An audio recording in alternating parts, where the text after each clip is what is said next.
दोस्तों आज हम बात करने वाले हैं सब्जेक्ट वर्ब एग्रीमेंट की। और सब्जेक्ट एग्रीमेंट का मतलब ये है कि किसी वाक्य में जो सब्जेक्ट है वो अगर सिंगुलर है तो सिंगुलर वर्ब आती है, और अगर प्लूरल है तो प्लूरल वर्ब आती है। दोस्तों आज हम एक ऐसे टॉपिक को लेके आए हैं जिसमें हम बात करेंगे कि कुछ ऐसे आपके शब्द होते हैं जिनके साथ अगर दो सब्जेक्ट जुड़े हुए हैं तो उसमें जो पहला सब्जेक्ट होता है या आगे आने वाला सब्जेक्ट होता है उसके हिसाब से हम उसकी वर्ब लगाते हैं। जैसे आपके किसी वाक्य में यदि मान लीजिए एज वेल एज आया हुआ है, या लाइक आया हुआ है, या अनलाइक आया हुआ है, बट नॉट आया हुआ है, बिसाइड्स आया हुआ है, अलोंग विद आया हुआ है, इन एडिशन टू आया हुआ है, रादर देन आया हुआ है, नो लेस देन आया हुआ है, या नथिंग बट आ रहा है, तो इसमें हम जो यूज करेंगे वर्ब का वो ये रहेगा कि जो आपके पीछे शब्द आ रहा है उसके हिसाब से हम जो है उसका यूज करेंगे।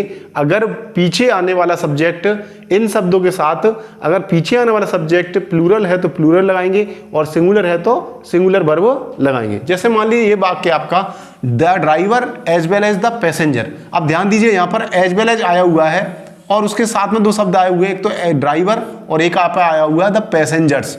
अब ध्यान दीजिए पीछे वाले शब्द के अनुसार हम बर लगाएंगे। पीछे देखिए पैसेंजर्स यानी प्लूरल है, इसलिए हम क्या लगा रहे हैं, इसमें बर लगा रहे हैं।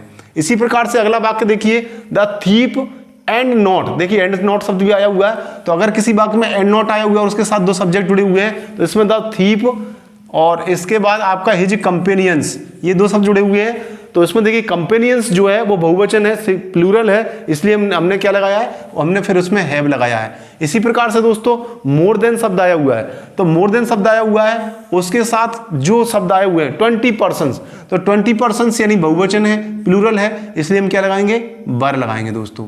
इसी प्रकार से देखिए नथिंग बट। अब इसमें देखिए नथिंग बट शब्द आया हुआ है, उसके साथ जो है वर्ड जो आया हुआ है ऑनेस्टी, ये सिंगुलर है, इसलिए हमने क्या लगाया है, इज लगाया है। इसी प्रकार से आपका द बाइस प्रिंसिपल नो लेस देन। इसमें देखो एक शब्द आया हुआ नो लेस देन, इससे दो सब्जेक्ट जुड़ रहे हैं, एक तो द बाइस प्रिंसिपल और एक आपका द प्रिंसिपल। अब देखिए पीछे वाला शब्द कैसा है, पीछे वाला शब्द आपका सिंगुलर है, इसलिए हमने सिंगुलर की वर्ब क्या लगाई है, एज।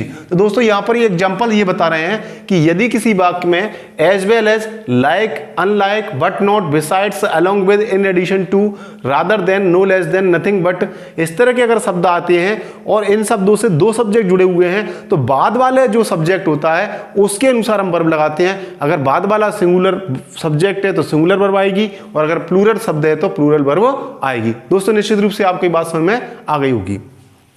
ओके।